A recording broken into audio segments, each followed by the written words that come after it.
Hello and welcome back to the KENN7 channel. We're having a little football chat on a Wednesday morning. Obviously, Liverpool got a game this evening against Norwich in the FA Cup. And joining me is superstar journalist from The Athletic, James Pearce. James, welcome, mate. Thanks very much for your time. Morning, Gav. We've got quite a bit to talk about. Obviously, we've just put a bit of silverware in the trophy cabinet on Sunday, which was fantastic. I'm guessing you were at the game. Yeah, I was there. Yeah. I don't want to delve in tactically to the game or anything, but there's a few things that I wanted to ask you about. First of all, what did you think of Luis Diaz's performance? Yeah, I thought Diaz was the pick of Liverpool's attackers on the day. He's been an absolute sensation, hasn't he? It's watching him play. It's hard to believe he's only been at the club a month, because we've been so used to talking about how you need to cut new players some slack, and how they especially when you come to a new country, new language, and all the rest of it.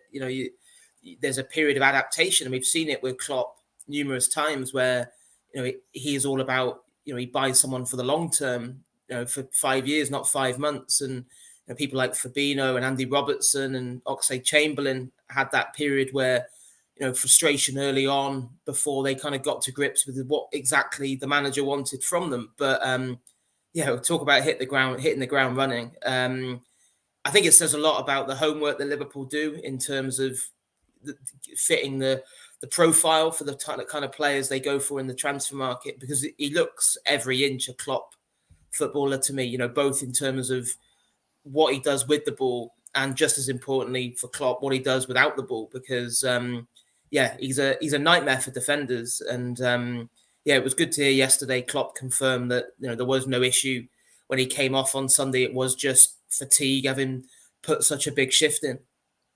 I watched the press conference yesterday, because I obviously do a video about every press conference, and I found it interesting to hear him say, I think what he said was, we haven't given him all the information, but he just understands what he needs to do already. And I found that really telling. And I think that goes back to your point about the scouting. Yeah. I think that is interesting in terms of, I think the feeling has been from Klopp and the staff, don't overcomplicate things, don't overburden him with tactical information. And, we want you to do, when you're in this position, you have to do this and you have to do that and you have to look for that pass. And because as much as there is a structure and a tactical plan at Liverpool, especially for the attacking front three, Klopp wants spontaneity. He wants players to kind of do what they feel is right, then take that option and that decision making in that particular moment. And I think certainly that approach has worked well so far in terms of the impact that Diaz is having. I think he's just a player that gets people off their seats, isn't he? He's exciting to watch. Every time he gets the ball, you feel like something is going to happen. He's quick, he's direct, he's positive.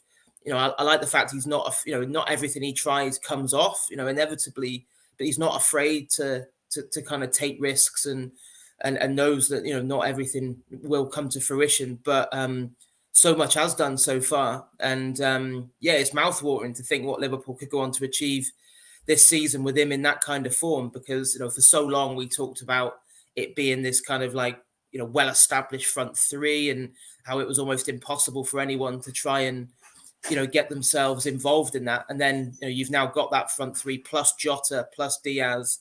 What a five that is. And then you've got Minamino and Origi on top of that. I was going to come on to a bit of this later, but I'll ask you now, actually. It kind of, I suppose the pessimist in me kind of makes me wonder whether we should enjoy the five of them being in the squad now, because we might not have the five of them in the summer, because I almost feel like we've brought Diaz in early. We would have always waited for someone to leave. Have you got any information on that at all for the summer? Yeah, I think certainly at the minute it's too soon to say what will happen in the summer. I think you're right. I'd be surprised if all five were still there come the start of next season. I hope they are, but it wouldn't. I think that goes without saying. But it wouldn't surprise me if if one wasn't. But then, it's at the minute, in terms of there's so much still to be decided when you think we've got this transition period at the minute where Michael Edwards hands on the reins to Julian Ward, and there is a lot to kind of sort out there in terms of probably top of the list obviously is Mohamed Salah's contract. That's still to be decided. And I think what happens with him then has a knock-on effect in terms of Mane and Firmino as well to a degree. So yeah, I think it's. I know what you mean. The fact that Diaz was always a summer target for Liverpool, and then it was two reasons really why that was fast tracked. One was they suddenly became aware of the fact that Tottenham were very close to sorting out a deal for him, and then also the fact that Porto's financial woes meant that they were willing to take less than what they had initially been demanding at the start of January. So those two things came together to make Liverpool move fast to get that deal done. So yeah, I think Klopp, there was a comment from Klopp, wasn't there, a few weeks ago, where he said we can't just ignore kind of other players' contract situations, and we have to keep planning for the future to keep this team up there competing for the biggest prizes. Because I think for me that was a reference to, well, we still don't really know what's going to happen with Salah and with Mane, and like I said, to a lesser degree probably Firmino, because I don't think you could have a situation where all three of those players start next season at Liverpool all in the last year of their contract, and you're almost accepting that you're going to lose all three of those for nothing in the summer of 2023, because I just don't think that makes smart business sense. Just going back to the game, it is funny that I was quite surprised, although, I mean, don't get me wrong, I didn't think that he played badly or ordinary. He had a great game. I was quite surprised that Van Dijk won man of the match because of Diaz's performance was so electric. Oh, you won't have seen this. So I couldn't get a ticket to the final. You won't have heard Gary Neville talking about Diaz. And it was amazing to hear someone who's so closely connected with Man United, and obviously he's very biased, just waxing lyrical about our new player, and that just talking him up, saying, every time he did something, he'd chip in again. He'd say something like, yeah, Liverpool look like they found another one here. There was that sort of thing. And that was brilliant. Yeah, hey? I said that would have hurt him having to say that. Completely, but it was brilliant to listen to. But just going back to Van Dijk, he had a great game. And quite often with Verge, he's that good that you almost take it for granted. Do you feel like he's back to full Verge, the Verge that we knew before the injury? Yeah, 100%. I think probably in the last 5 or 6 weeks, really, it feels like he's now got back to that level. I think there was always going to be a kind of a period where you just had to, accept that it was bound to need time, because you don't miss that amount of football, no matter how good you are. And he is the best centre half in world football. You don't miss, what was it, 8-9 months, and then just step back and you're suddenly the player you were. I think there were signs earlier on in the season of a degree of rust. I think about some of the goals Liverpool conceded. I think probably the one away at Leicester, when Liverpool lost, what was that, kind of back end of December. You thought to yourself, oh, that's not quite the Van Dijk we all know and love. Yet it feels like over the last probably 5-6 weeks, that he has been absolutely imperious. And I was a little bit surprised. I agree with you. I thought Diaz was the pick of Liverpool's outfield players on the day. And I suppose you could easily have given it to Kelleher, to be honest, for the big saves he made. I mean, even Mendy made some brilliant saves as well, because it was a day for goalies really until Kepa's blazed that spot kick over. But yeah, that's so important to see Van Dijk back to those levels, because I think you can see now as well that attackers just aren't getting any change out of him whatsoever, and Liverpool's high line, which when results aren't fantastic, then people always jump on it, don't they, and are critical of the high line and say, what on earth are they doing? But thankfully we've had none of that talk for a while now, because I think when the team is functioning well, you can see exactly why they do defend so high, because it enables them to squash the play into a shorter area. They're reliant on the press working well to force teams to cough up possession. And yes, there is space in behind to exploit. But when you've got a defender with the recovery pace of Van Dijk, who reads the game so well, plus you've got, a keeper, whether it's Alisson or Keller, who is so comfortable with the ball at his feet, the precision for a team to use that space in behind, it has to be absolutely spot on. And, then you look at the stats as well, and you've got, Liverpool, no team has caught the opposition offside more often this season in Liverpool, because it's such a well-drilled unit, and Van Dijk is absolutely pivotal to that.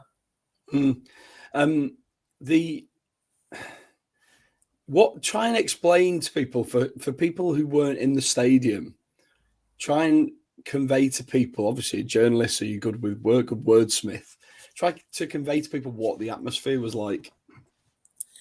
Yeah, it was amazing. I think, it always feels a bit, I've been to a few League Cup finals, going back over the last kind of 20, 30 years, and FA Cup finals as well. And it always feels better for the League Cup final. I think just the way that the tickets are divided, the two finalists get that many more tickets for the League Cup final. And I think also there was a few reasons why it just had an extra edge to it. I mean, the fact it was Chelsea, I think there's all, no love lost between those clubs, going back to, probably the last time they met in a League Cup final in 2005, when you had the Benitez-Mourinho rivalry. And so there was that to it. But I think also, a lot of the Liverpool fans I spoke to outside the stadium, and the sun was shining, and it had been a long time since Liverpool fans had a day like that in the capital. And, you go back to, we hadn't won a domestic cup for, one of the domestic cups for 10 years, which is, far too long. Hadn't been to a big Wembley final since 2016 in Klopp's first season.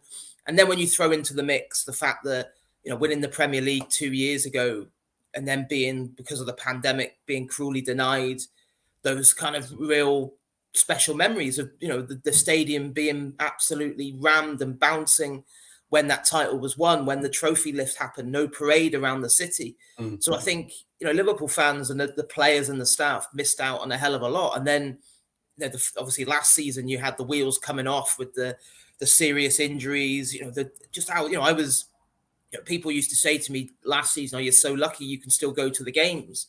And I felt quite ungrateful to say it, but I used to say to them, "Do you know what? I don't feel particularly lucky, because it's pretty rubbish, to be honest." I'm like, when you're sat watching football in an empty stadium, it just wasn't an enjoyable experience. It felt like you were watching training exercises half the time. And I don't think that sometimes came across with, obviously, the fake crowd noise that was pumped onto TV screens around the world. And it was, anyway, and people pounced on it as an excuse, didn't they? And said, well, it's the same for everyone.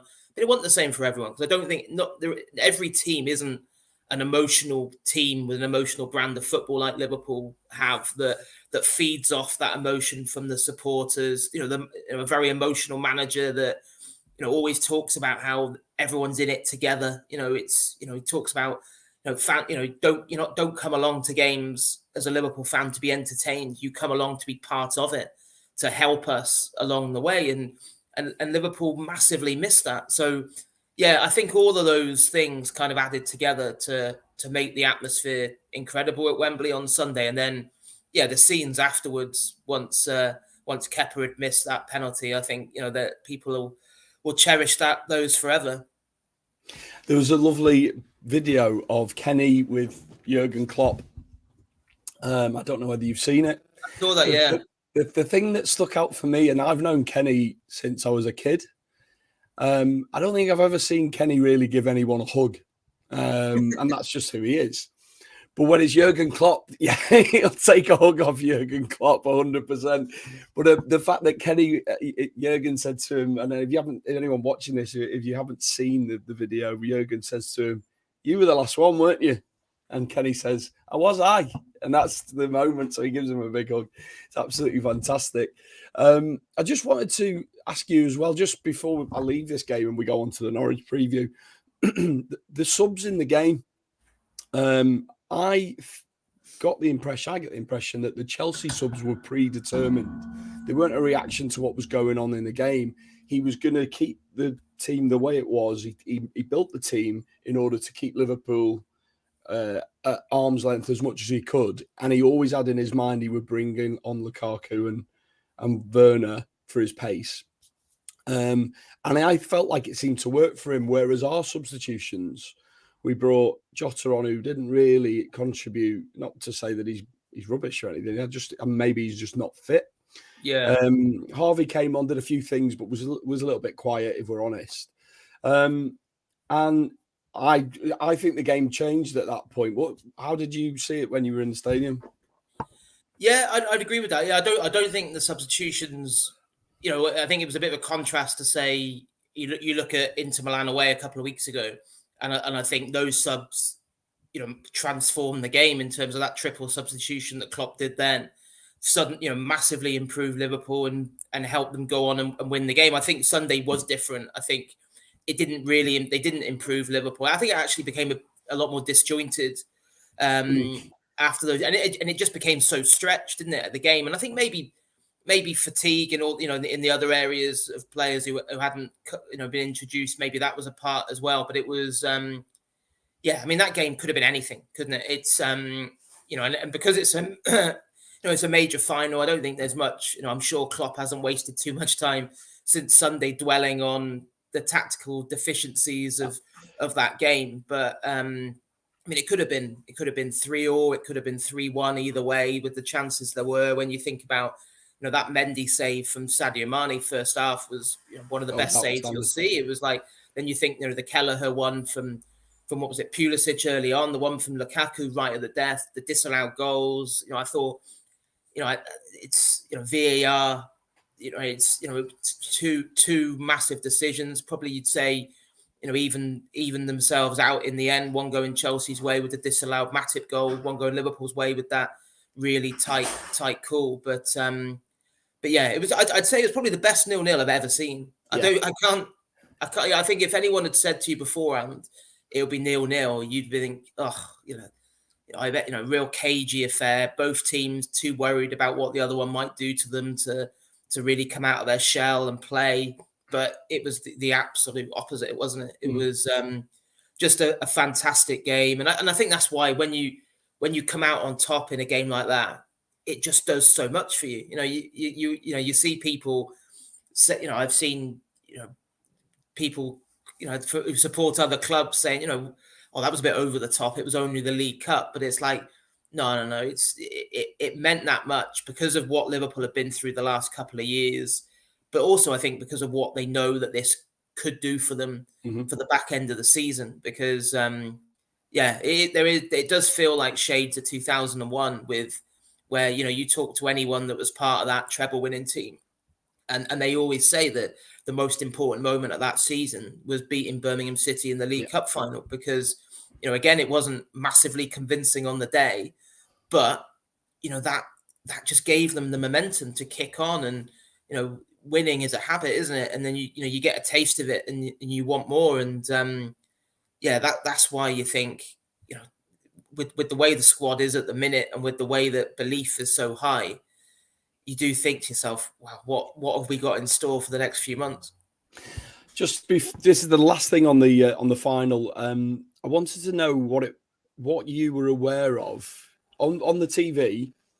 Sky did it was like a full rundown on Kepa's different stages of getting ready. So on the TV we knew Kepa was coming on. Like at first there was a bit of disbelief from the commentators, but you eventually thought, hang on, he's just put his gloves on. He's definitely coming on for the substitution. We couldn't believe it. Were you aware of any of that in the stadium? And what did you think? To be honest, I was sat next to our Chelsea reporter Liam, and he said early on in extra time that if this goes to penalties, he will bring Kepa on. I think it was well anticipated. Obviously, he'd done it before and it had worked out previously. I think it's easy in hindsight to be critical of Tuchel. I think one thing I would say, which I said to Liam at the time, which I thought was odd, was that and I know that the stats back up the fact that Kepa previously has been a decent penalty taker. But I just think Mendy was having such a good game. Yeah. That was why, for me, it just seemed a bit bizarre, because I think, especially when he's pulled off that save for Mane first half, Mendy, and you're thinking, I think just if you're a Liverpool player stepping up to take a penalty against a goalie that's been absolutely unbelievable for 120 minutes, psychologically, you're not thinking, I'm going to have to hit it that bit harder, be that bit more precise with this spot kick to beat this guy, compared to someone who, yes, might have a decent penalty record, but he's coming in absolutely cold for that shootout. And yeah, so it backfired, didn't it? It was there's an aura around Mendy, a bit like when keepers are in the pomp. You would. There was certainly a time when you played against De Gea, I'm sure strikers felt like they'd have to hit the perfect shot in the perfect position. I'm sure that happened with Schmeichel. I'm sure it happens with Alisson. And I'm sure it happens with Mendy. The few times we've played them this season, I felt, Christ, how are we going to get something past this goalkeeper? He's been fantastic. Bearing in mind as well, he's just won the African Cup of Nations in a penalty shootout, and I think he made a couple of saves. It just seemed very, very strange that was predetermined and agreed upon, and they thought that was the best course of action. But like you say, with hindsight, it is what it is. Let's. I'm conscious that I'm keeping you a bit longer than I said, so let's move on to the Norwich game. How do you think our lads recover from what's just happened on Sunday and then go again? I'm going to have a little chat with you about the team selection. I've got a little team selection, which I think it could be. But, just in general, do you think this is going to be possibly a game too far, or do you think they'll be fine? No, I think it will be a very different looking starting lineup to Sunday, because I think Klopp has got so much belief in the depth of talent at his disposal, and probably winning the League Cup underlines that. The fact that 33 different players were involved in terms of game time from when that journey started at Carrow Road to lifting the trophy at Wembley. So no, I don't see it being a game too far. I think it's. I think also you look at it from Norwich. Norwich have obviously got bigger fish to fry themselves at the minute than the FA Cup, with they're scrambling to try and get themselves out of big trouble at the bottom end of the Premier League, and so it'll be interesting to see what kind of team Dean Smith plays. But no, I think when I spoke to a couple of the players since Sunday, and the mood was very much like, do you know what, we love Sunday, but it's gone now. Right. This isn't like a group of kind of heady teenagers who have never won anything before, and and suddenly just think, well, that's it. Successful season, we've ticked that box. That these are serial winners. Most of this squad, won, if they didn't win the Champions League, they certainly won the Premier League the year after, and they've been part of big successes. And yeah, they, I think from what I was told, there was we all saw the scenes in the dressing room afterwards, the singing and the dancing and the jubilation and the ecstasy and all the rest of it. And then once they got on that coach that took them from Wembley to Luton Airport, and then from Luton Airport flying back to Liverpool very late on Sunday night, because they were held up by the drugs testing and the traffic and all the rest of it. There was no party on the plane, or certainly no. It all seemed very calm and quiet, to be honest, and they all went their separate ways when they got back to Liverpool. So it's not like there was some massive party and then it's back to it and all the rest of it. I just Monday was a recovery day. Tuesday afternoon they were training again. So I haven't got any concerns about kind of after the Lord Mayor's show or anything like that tonight. Did you see that yesterday when one of the journalists said to Jurgen after the Lord Mayor's show, and he was like, "What?" Yeah. They obviously that doesn't translate into German, that one. Like I said, I've had a little go at the team. I'm probably way off, but I just wonder what you thought about this. I'm starting in goal. Would you think that Alisson will come back in, or do you think he'll keep Queeve?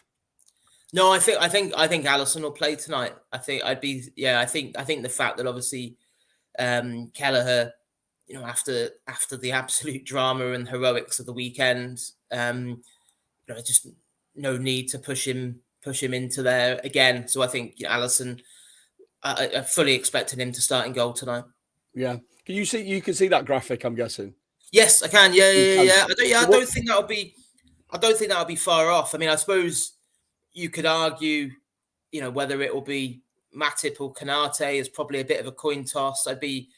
You're right. Van Dijk. Van Dijk is almost back to that kind of, as we talked about earlier with Van Dijk. He's just such a machine. Do you just keep on playing him because he's almost feels like he's back into that cruising through games. But yeah, I agree with you. I'd give Van Dijk a breather tonight. Joe Gomez definitely could do with the minutes. Mm-hmm. I think Tsimikas at left back is a bit of a no-brainer. Give him that game time. Trent, I suppose, do you possibly give, you could even play Gomez at right back, couldn't you? And then play Konate and Matip if you wanted to. Or you could play Milner at right back, I suppose. Yeah.